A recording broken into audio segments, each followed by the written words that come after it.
Hi guys, welcome back to the channel. In today's episode, I've travelled down to Phillip Island where I'm hoping to find some hooded plovers. Hooded plovers are actually an endangered species and there's only about 20 pairs breeding on the island here. It's very early in the morning, as you can probably appreciate by my appearance. I've just rolled out of bed and headed down to the beach. I'm not quite sure how this video is going to go. The birds are very shy, and at this time of year it's actually breeding season, and so they have a chick, and so they're even more cautious with being approached by people. Because they're so rare and I don't want to disturb them too much, really my plan at the moment is probably going to be to just find a spot on the beach where I think the birds might wander around, use my homemade ground pod here, camp myself there and just sort of slide along very slowly on the beach and kind of hope that the birds approach me close enough that I can get some footage and some photos. I guess if you're watching this, it means that I got something half usable. Anyway, I'll head off now and see what I can get.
Okay, so I found the birds.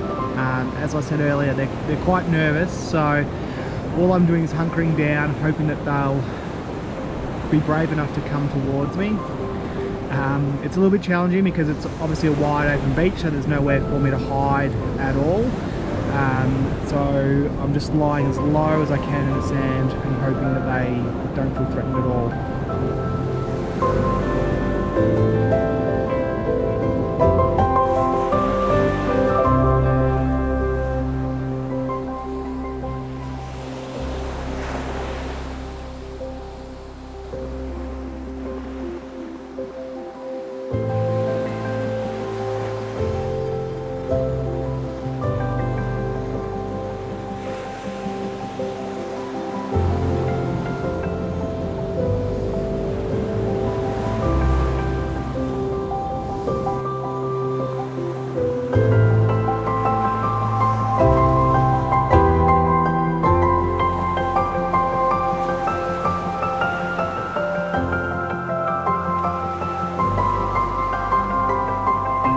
I think I forgot to mention earlier, you'll notice that the birds are all banded, and that's because they are an endangered species and so the population's very closely monitored.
enjoyed seeing those plovers, and I'll see you back on the channel soon.